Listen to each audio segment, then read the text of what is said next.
तू काय बरी आले गुणवंत चांगले ऐसा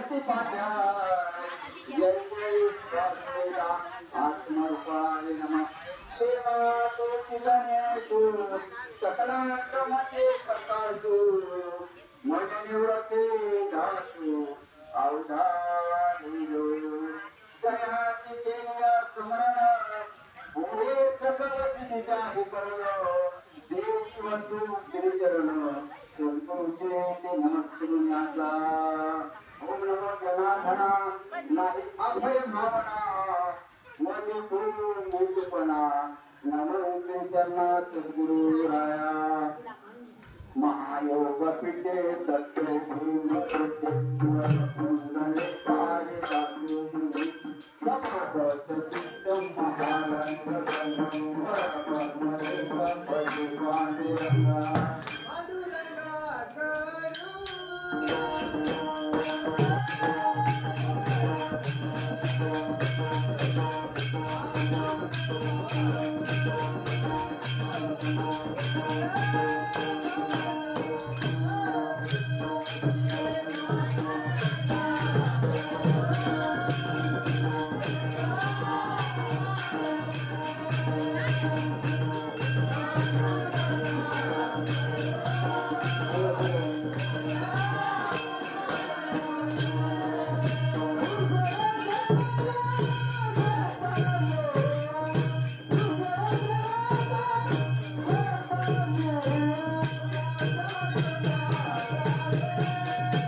वचनायका कमलापती माझी रक्ताची विनंती करत कधी काळे आपण असा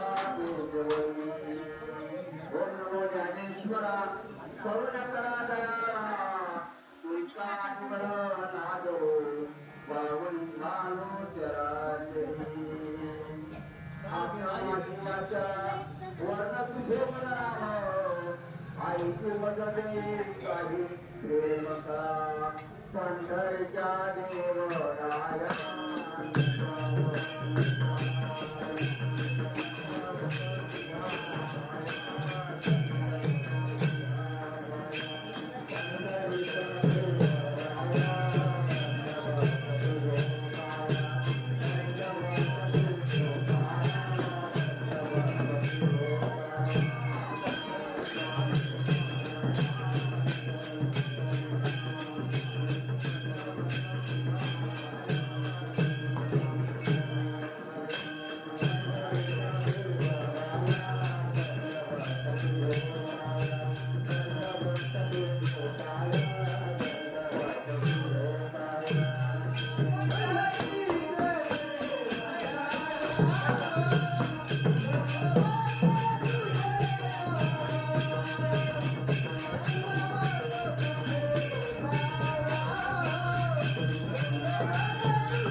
मस्तक हे भाया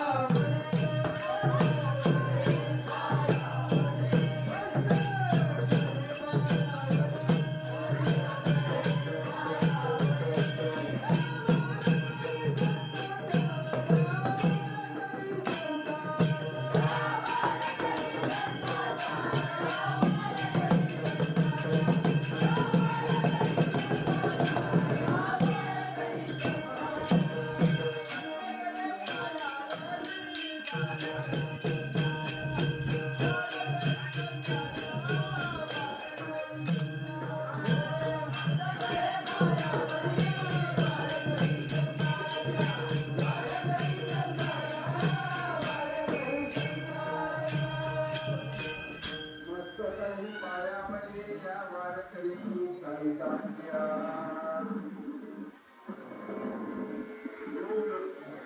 मस्तकही पायामध्ये हा वारकरी संतांच्या कारण भगवंत या ठिकाणी बघा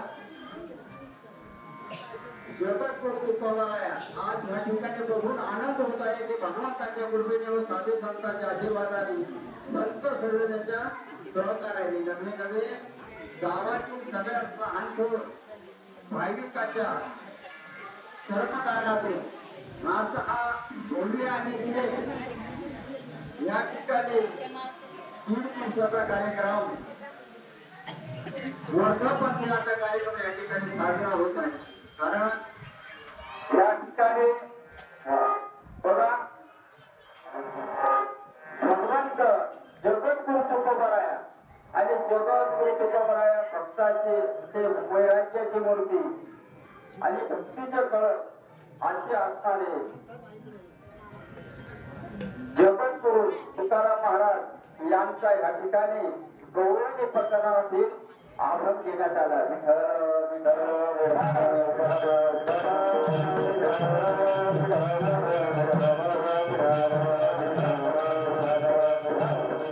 विश्वाचा जनिता मने वेसोनीची माता आईचा भक्ताचा अंकित लागे तैसी लागे श्रेत निष्काम निराळा गोपीला वेळा चाळा आईचा भक्ताचा अंकित लागे तैसी लागे श्रेत तुका म्हणे आल्या गुणवंत आयुक्त चांगले आईचा भक्ताचा अंतिम लागे तैसी लागे श्रेत परंतु प्रसंग प्राप्तस्थळी घेण्यात आलेला आव्हान आज या ठिकाणी परिहार देणारा उचित ठरेल काय निमित्तानं आहे प्रत्येकाला ज्ञात आहे तरी पण या ठिकाणी मागच्या वर्षी भगवान हनुमंतरायाची आणि प्रत्यक्ष शंभू महादेवाची आणि पिंडीची पुरण प्रतिष्ठा झाली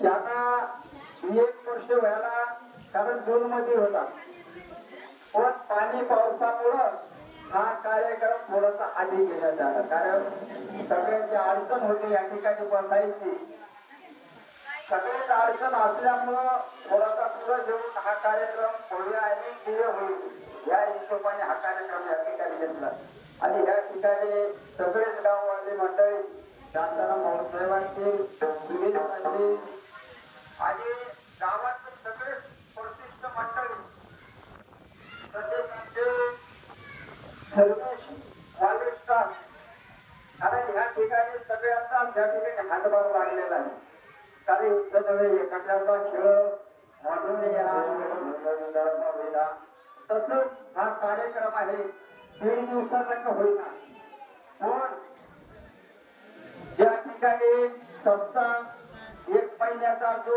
7.5 दिवसाचा असो 1.5 दिवसाचा असो त्या ठिकाणी कार्याच्या कीर्तनाची सांगता होती आणि त्या ठिकाणी जसं आपण बघा पाया घेतो पाया घेतल्यानंतर भिंत होतात आणि भिंत झाल्यानंतर ज्या वेळेस कळस लागतो त्यावेळेस मंदिराचं काम पूर्ण होतो.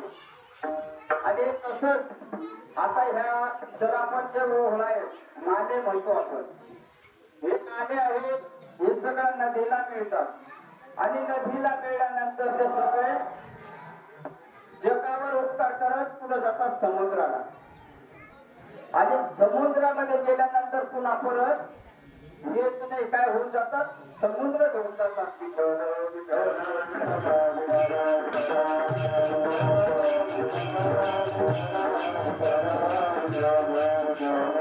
आणि मग तुकाराम महाराज काय सांगतात, काय विश्वाचा जडिता म्हणे शोधीची माता आईचा भक्ताचा अंकित लागे जैसी लागे प्रेत. काय पहिले चरणात काय सांगतात मात्र विश्वाचा जनिता भगवंत कोण, तो भगवंत सगळ्याचा किरीकोट असा ब्रह्मांड जो नायक भगवंत आहे, तो जगाचा जाणीत आहे, म्हणजे सगळ्या जगाला पोषित आहे, कारण त्याच्याशिवाय काहीच घडत नाही.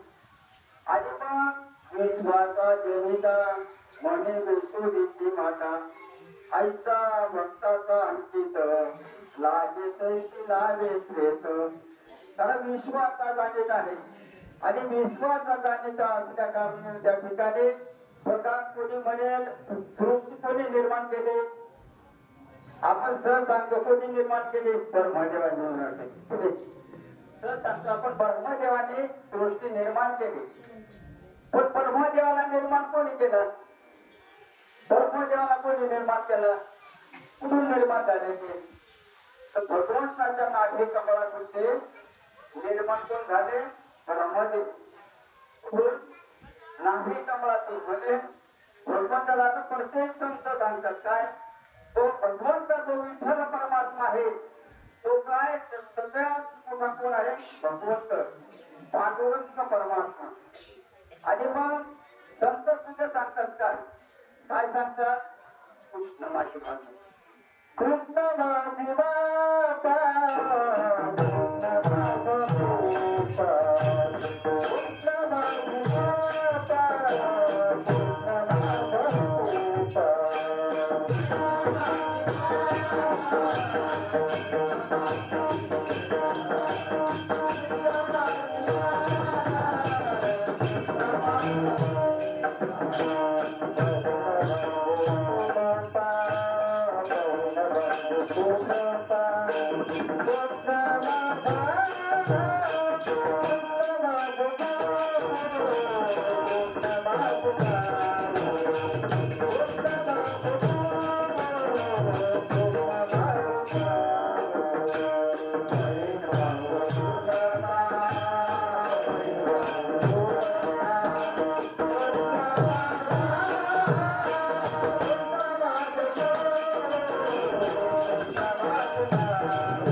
कृष्ण माझी माता, कृष्ण माझा पिता पहिल भाऊ चुलता कृष्ण माझा, कृष्ण माझे जना कृष्ण माझे मना सोयरा सजन कृष्ण माझा.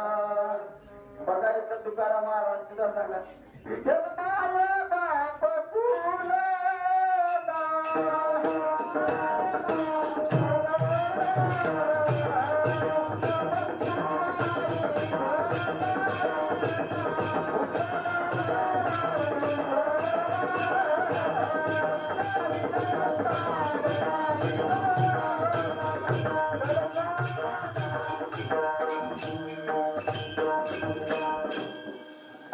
कृष्ण एकच नाव तुकाराम महाराज म्हणतात, विठ्ठल माये बाबू बंधुवाने म्हणता विठ्ठलवाने साडे नाही मोठा तुका म्हणे आता नाही तुझे, कारण तो भगवानचा परमात्मा आहे, तो आहे सगळ्यांचा पितामह आहे, सगळ्याचा जाणीत आहे, सगळ्यांचा म्हणजे पोषण करणारा तो भगवंत आहे.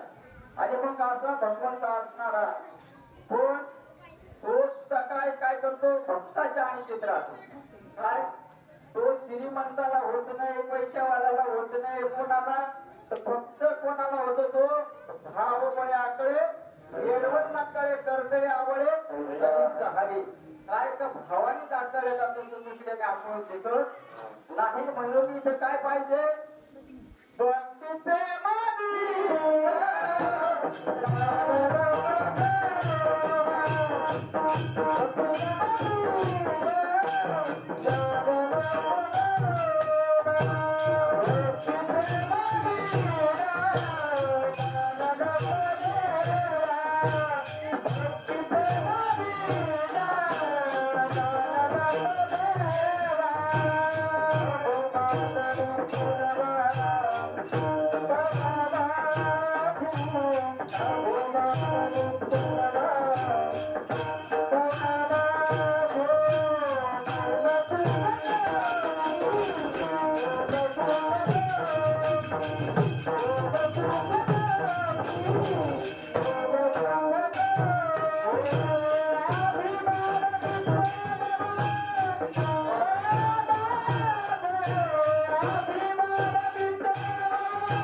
विश्वाचा जनिता महे वेशोदीची माता काय एवढा विश्वाला ज्यांनी निर्माण केला आणि तो निर्माण करून कोणाला म्हणतो वेशोदी त्याची माता बघा आता विश्वास त्याचा आहे काय विश्वाचा जनिता महे वेशोदीची माता आईचा भक्ताचा अंकित राजशिला म्हणजे उगा विश्व त्याच्या ताब्यात असून तो भक्ताचा सुद्धा काय होतो अंकित होतो आणि विश्वजीला माथा म्हणतो आणि दुसऱ्या चरणामध्ये काय म्हणतात निष्ठा निराळा काय निष्ठा निराळा आहे आणि मग काय करतो मोठी लाजी याला चढा आईचा भक्ताचा अंकित लाजी तैसी आहे तुका म्हणे गुणवंता युक्त ते चांगले ऐसा भक्ताचा अंकित राजे तैसा लागे आणि मग असं जर भगवंत आहे आणि मग तो भगवंत भक्ताच्या अंकित कसं होतो बघा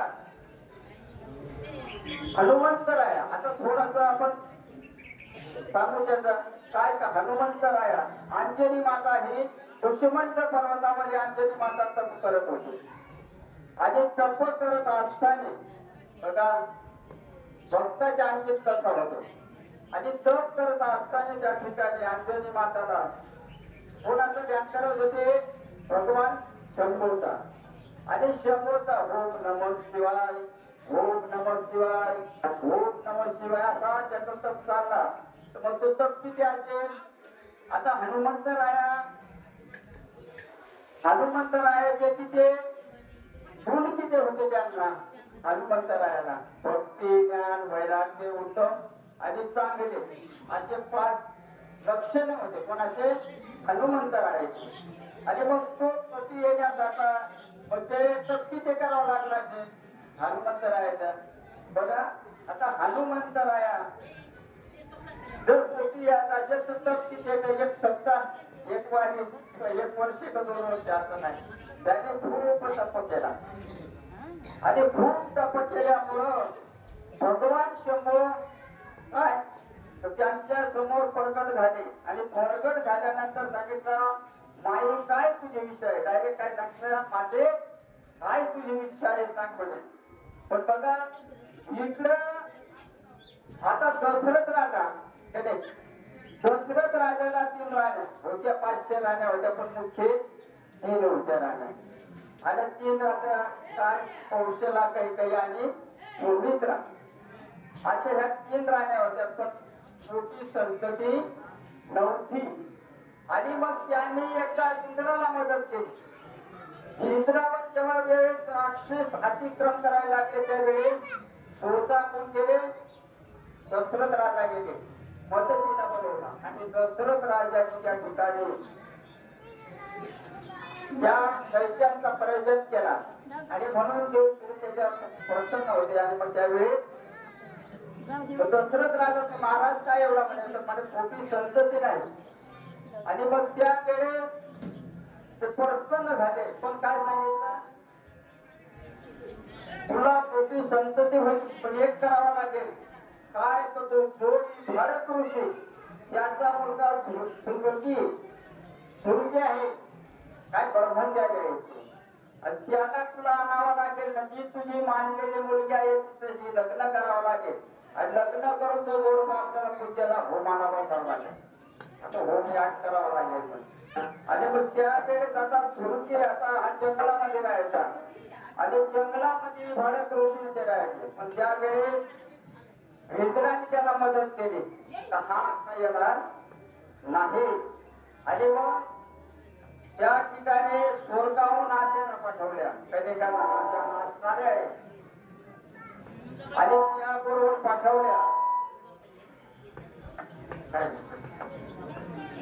आणि मग त्या ठिकाणी ते सुरगी ऋषी जवळ आले.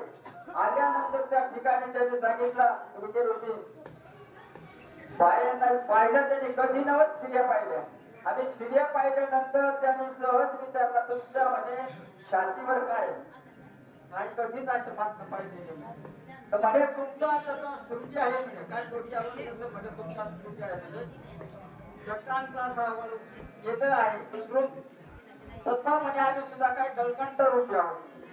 काय कलकंठ ऋषी आहोत म्हणे. आणि असं करून त्याने फसवून आणला. आता कमी झाल्यानंतर त्या ठिकाणी आलेला आहे त्यावेळी नेमका भारत ऋषी नव्हता. अशा वेळेस फसवून आणला. अयोध्याला आणल्यानंतर जी मानलेली मुलगी शांता होती तिच्या बरोबर लग्न केलं आणि पूजाला बसवून दिली. आता पूजाला बसवल्यानंतर त्या ठिकाणी आज्ञे नारायणने प्रसाद दिला आणि प्रसाद दिल्यानंतर त्या ठिकाणी काय झालं, प्रसाद देताना सांगितलं हे प्रसाद लवकर ग्रहण करा, वाटा लवकर ग्रहण करा नाही तर काही विघ्नाशिवाय राहणार नाही. असं झालं. दशरथ राजाकडून आणि सुमित्रा कौशल्याला दिला नंतर शेवटी कैकेयीला दिला आणि कैकेयीला दिल्यामुळं काय केलं, राग आला. कारण हाती होती ती लाडकी होती आणि मग त्या हातावर पीठ होता. मग तो पीठ काय केला, पीठ झाले.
महारुद्र आले आणि मग महारुद्र पूजेसाठी अंजनीला तप करावा लागला.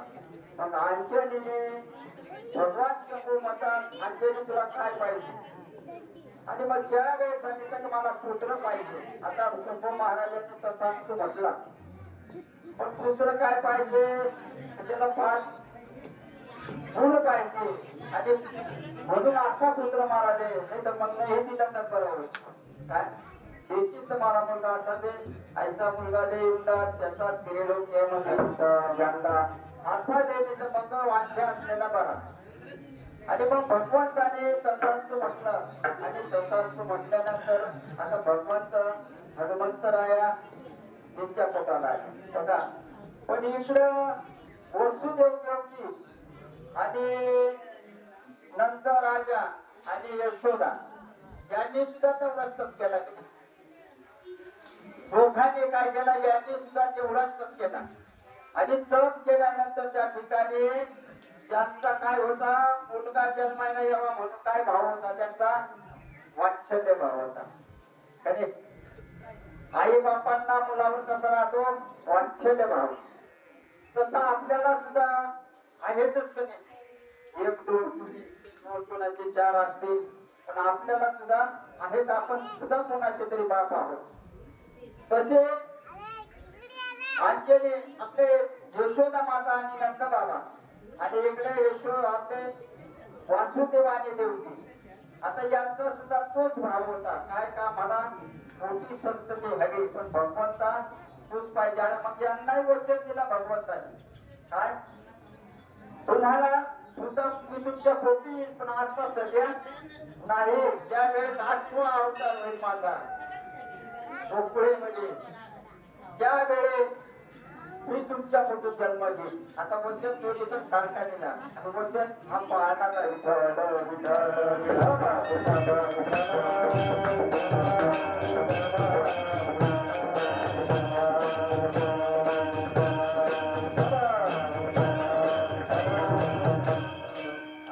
असं वचन दिल्यानंतर आता वात्सल्य भाव असल्यामुळं भगवंता त्या ठिकाणी काय काय इकडं बघा पृथ्वीवर ज्या वेळेस पाप होतो काय काय तर भक्त मातडे पोटीची झाडे उठेकायचे ऋषी म्हणी सर्वा संस्कृना भारत जाता वासो केलो ते पृथ्वी बठापशी जाये काय वासुदेव म्हणजे मूर्तीने काळीचं रूप घेऊन पुढे गेले वासुदेवाकडे आपले ब्रह्मदेवाकडे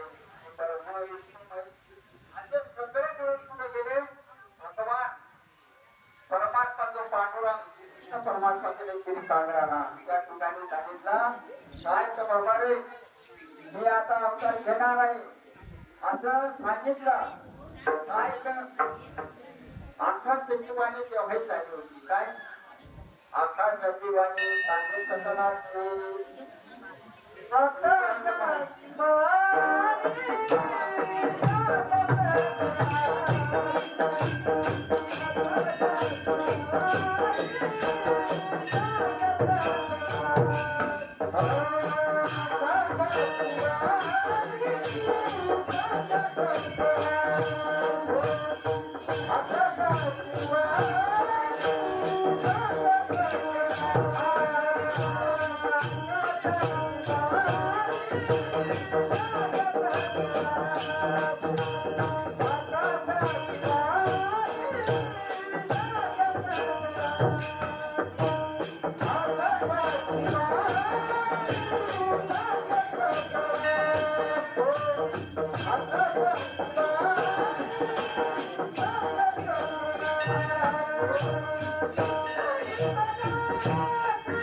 सांगे सतनाचे विचार मनाशी करू नका देवतेच्या गर्भा येईल भगवान रक्षील काही राही ब्राह्मण काय तर सगळ्यांचा रक्षण करील भगवंत अवताराला येणार आहे आणि त्याने ज्यावेळेस सांगितला त्यावेळेस पृथ्वीने आपला रूप टाकला पृथ्वी आलेली आहे सगळे देव गेले देवांना सांगितलं तुम्ही आता काय व्हा तुम्हाला सुद्धा अवतार घ्यावा लागेल आणि तुम्हाला सुद्धा गोपाल व्हावा लागेल आणि पृथ्वीने मातेला तुला सांगितलं की दुसरं तोंडाने पुराने जाऊन जा आणि मग भगवानचा आणि शेषाला बनवला शेष जो लक्ष्मणचा होता शेषाला बनवला शेषाला सांगितलं बाबा आता आपल्याला सुद्धा अवतार घ्यावा लागेल पण शेष भगवान काय म्हणतात देवा आता जमणार नाही कारण मागच्या जन्मामध्ये खूप 14 वर्ष उपवास केला एक वेळेस आणला घातला जागरण केलं झोपलो नाही मी आता अवतार घेणार नाही आता भगवंतच काय काय काय भगवंत कसा आहे तुमचा म्हणण्याचा धारी अरे बाबा तेव्हा तू कोण होतास धाकटा होतास वडील त्या वेळेस तुला माझा कामायचा लागायचा पण आता नेमकं असं कर तू वडील हो मी सुद्धा धाकटा होईल आणि वचन असेल की मग मी पाळेल बघ. काय? तो वचन मी पाळेल. पण भगवंता आता तो ऐकण्यासारखा होता का बलिराम झाला त्याचं एक तरी काम पुरा करून दिला का त्याने? नाही. कारण तो भगवंतच होता. तो फक्त इकडून तिकडून करून जायचं. काय सांगायचं पण ते तसं काही होऊ दिला नाही. आता मग दादा नाही वाटला काय आता मी मोठा होईल याच्याकडून सगळे काम करून घेत माणसे कसं काढून घेत. पण हा त्या ठिकाणी काही कमी नव्हता. बघा असं थोडस सांगायचं झाला दादाने काय केला तर सुभद्रा सुभद्राचा लग्न कोण असं ते दुर्योधनाबरोबर ठरवलं. ते दुर्योधनाबरोबर ठरल्यानंतर ठरवून टाकला त्याने लग्न. पण सुभद्राचा लग्न दुर्योधनाबरोबर ठरला. होता कृष्णाने विचारला का ग तुला दुर्योधन पटतो का? दादा म्हणे तो सगळा वाईट विचारायचा आहे आणि तो सगळा लबाड आहे. एकही त्याचा बरोबर नाही. सगळा वाईट चुकीचा आहे. त्याच्यामुळं आता काय सांगायचं. पण दादा ना वडील माणूस असल्यामुळे त्याचा नियम पाळावाच लागतो म्हणे. पण तुझी काय तयारी आहे? आणि मग भगवान हा अर्जुनाला करशील का म्हणे? काय हरकत नाही म्हणे. आणि मग इकडे अर्जुनाकडे गेला. अर्जुनाला सांगितलं की बाबा रे अर्जुनाला सुद्धा तेच सांगितलं अर्जुना तुझी तयारी आहे का लग्न करायची? हा म्हणतो कोण हा बरोबर तर सुभद्रा बरोबर. आणि सुभद्रा बरोबर लग्न करायचं ठरतं. चालेल माझ्या एका अटीमुळे काय एका अटीमुळे मी तुला काय सांगतो तर तू उद्या काय कर रथ घे. रथ घेऊन गावाच्या बाहेर मंदिर देवीच आहे त्या ठिकाणी ये. आपण असा येऊ नको काय दारू कथा काय असे भगवे कपडे करून येऊ म्हणून त्या ठिकाणी. आणि भगवे कपडे करून घे त्या ठिकाणी. आणि त्या ठिकाणी आल्यानंतर तू सांगितलं सणासाठी मग तू काय सांगितलं विष्णू सुरपतीला काय सांगितलं सुभद्राला काय सांगितलं तर तू सुद्धा उद्या तिकडं काय कर त्या ठिकाणी अर्जुन तुला ओळखू येणार नाही होते गाडीचं काम आलेलं आहे. पण एक तर जाताना जा आणि रथात बस आणि भोयाचं लग्न मात्र तू हातात धर. काय कर भोयाचं लग्न आहे तू स्वतः हातात घ्यायचा अर्जुनाकडे घ्यायचा. अरे दादा म्हणजे असं तुला आहे का स्त्रिया कधी म्हटलं सांगतात का तुला सांगतो तेवढा कर म्हणून बाकी काही करू नको. आणि मग असा केल्यानंतर जे आहे रथ आलेला आहे मी रथामध्ये बसले लगा हातामध्ये रथाचे भरघाल रथ निघून गेला. आता गावातले सगळे जिकडे तिकडे पाहतात काय तर अर्जुन सुभद्राला घेऊन पळाला. आणि सुभद्राला घेऊन पळाल्यानंतर तिकडे तिकडे चर्चा झाली. झाल्यानंतर दादाला माहित पडला. आता पडल्यानंतर त्या ठिकाणी यांनी काय होता त्यांचं हत्यार काय होता त्याने नागरच होता ना. नागर खांद्यावर ठेवला ना बस पळत सुटला. आता भगवंताला माहित आहे कृष्ण भगवंताचा हात आले. अरे दादा म्हणजे काय झालं काय धावपळता आता सांगितलं होता तो नियमित सगळा रचेरी ह्याची हात त्याला जाऊन सांगता अरे दादा काय गडबड आहे? अरे काय गडबड काय झालं? अरे दादा म्हणजे आपल्याच घरातलं दुसऱ्याचं काय सांगायचं तर तू बंद बघतो कोण अर्जुन आणि सुभद्राला घेऊन पळून गेला म्हणून नाही आता काहीतरी खोटं बोलता तुम्ही ते जास्त कधी धरतो दिलं नाही. तुम्ही म्हणे खोटं बोलता म्हणे कोण म्हणतो असा म्हणे गावातले लोक आणि बोलवा मग म्हणजे कोण नव्हतं. आता बोलवल्यानंतर त्यांनी विचारला का रे खरंच पाहिजे होतं तू मग आणि तर ओळखत नाही का अर्जुनाला. अर्जुन कुठे होता पाठीमागे होता. मग रथ कोण होता कोण होता सुभद्रा होती म्हणे तिच्या हातात होता तुला काम म्हणे. मग थोडा एवढा कोण आहे सुभद्राने अर्जुनाला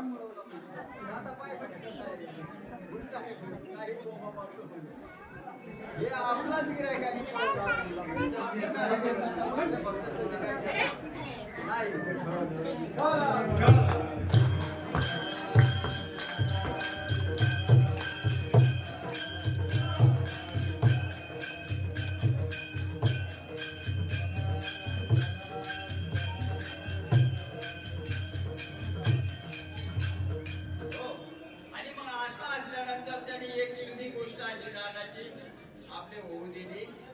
नाही ज्या बी ठिकाणी गेला त्या ठिकाणी त्याची सरशी करून द्यायचा. आता तुका म्हणे नटधारी भोंग भोंगुनी ब्रह्मचारी नवलके वडे केवळी नगळे गावाचा घोडे. दादाला सांगितलं दादा आता तुम्ही एक करा म्हणे काय आता या वयातच तीर्थ करू यात्रा करून द्या. कोणा सांगितलं दादाला तीर्थयात्रेला जातो मी म्हणे. कारण इकडे असं होतं दादाचा सगळा कुठं होता कौरवावर जास्त जीव होता. कृष्ण परमार्थ कोणाकडे होता पांडवाकडे होता. हा कधी बी विरोधच दोघा भावांचा काय होता विरोधच होता. पण कृष्ण भगवंताने असं केला का घरातल्या घरात आपले लटकवून घेतल्यापेक्षा आपण याला तीर्थयात्रेला पाठवून देऊ. काय का दादाला तीर्थयात्रेला पाठवून देऊ आणि मग सांगितलं दादा तुम्ही तीर्थयात्रा करून घ्या म्हणे. आणि मग त्यावेळेस दादा तीर्थयात्रेला गेले. इकडे युद्ध करून घेतले. भगवंताने कौरव आणि पांडवाचा युद्ध करून घेतला.